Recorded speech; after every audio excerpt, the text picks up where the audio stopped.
What does it take to bring down a king? In 1605, a group of desperate men believed they had the answer: gunpowder. Enough to blast the King of England, his parliament and his government into dust.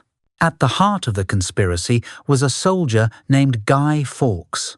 His name has echoed for centuries in bonfires, fireworks and rebellion, but behind the smoke and fire lies a tale of religion, betrayal and even suspicion of government trickery. This is the dark history of the Gunpowder Plot. England on edge. For decades, Catholics had lived under harsh persecution. Priests were hunted down by priest hunters and executed as traitors if caught. Catholic Mass was outlawed and heavy fines punished those who refused to attend Protestant services. When James I took the throne in 1603, many Catholics hoped he would ease the pressure.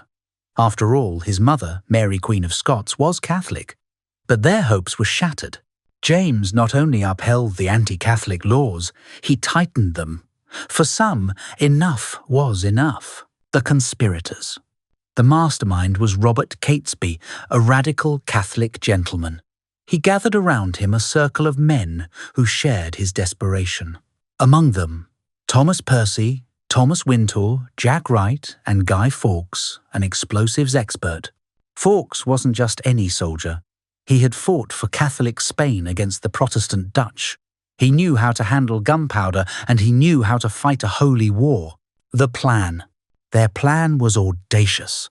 Blow up the Houses of Parliament during the state opening on the 5th of November in 1605. With one explosion, the king, his family, and the government would be wiped out. They rented a cellar beneath the House of Lords, smuggled in 36 barrels of gunpowder, and covered them with firewood and coal. The match would be struck by Guy Fawkes himself.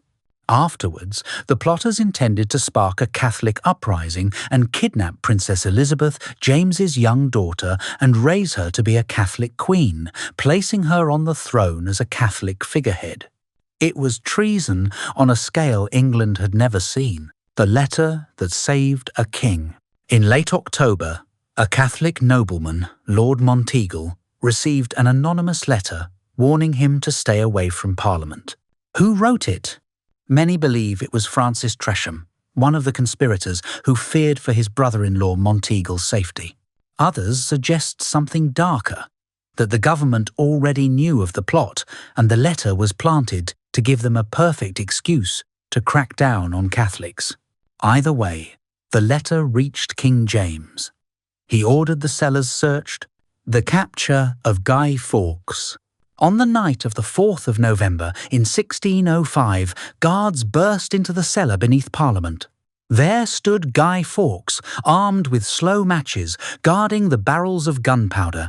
He gave a false name of John Johnson and declared boldly that his aim was to blow the King and Parliament back to God. But under torture in the Tower of London on the dreaded rack, Fawkes broke. His real identity emerged, and with it, the names of his fellow conspirators. Parliament had to give James the first special permission to use the rack, since torture wasn't legal without royal warrant.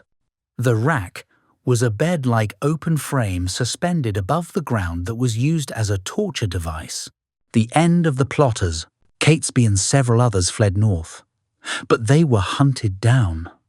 At Holbesh House, a firefight ended their rebellion. Catesby and Percy died with muskets in hand. The survivors, including Fawkes, faced trial for high treason. Their sentence was savage, to be hanged, drawn and quartered. On the 31st of January 1606, Guy Fawkes was the last to die. Weakened from torture, he leapt from the gallows, breaking his neck.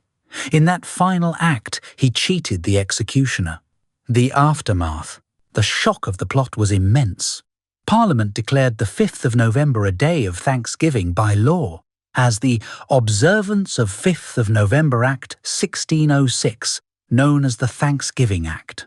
This legally mandated church services and Thanksgiving for nearly 250 years until 1859. Across England, bonfires were lit to celebrate the King's survival. Over time, those bonfires turned into Guy Fawkes Night.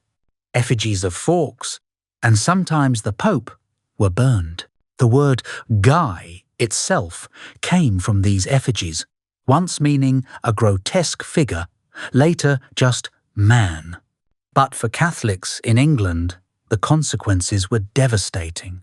Laws grew harsher, discrimination deepened, and suspicion lingered for centuries. Hidden controversies, the Gunpowder Plot, leaves us with haunting questions. Some historians argue Robert Cecil, the king's chief minister, may have allowed the conspiracy to fester, using it as a trap to justify harsher anti-Catholic laws.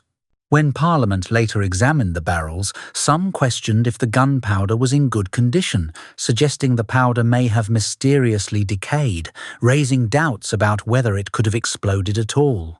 But this argument appears to be a part of skepticism of the plot's authenticity, and most historians believe the gunpowder would have been viable.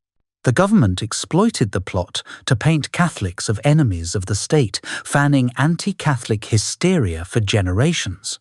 Whether it was genuine rebellion or partly a staged provocation, the plot achieved one thing.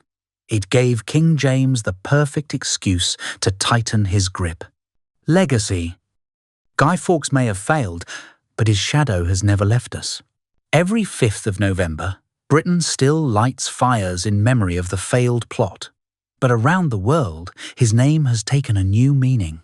Thanks to the mask made famous by V for Vendetta, Guy Fawkes is no longer just a failed conspirator. He has become a symbol of rebellion, of defiance against tyranny. What began as a desperate Catholic gamble in 1605 has become a legend of resistance. And so we still remember the 5th of November, gunpowder, treason, and plot. Don't forget to like and subscribe to the channel for your weekly History Made Simply episodes.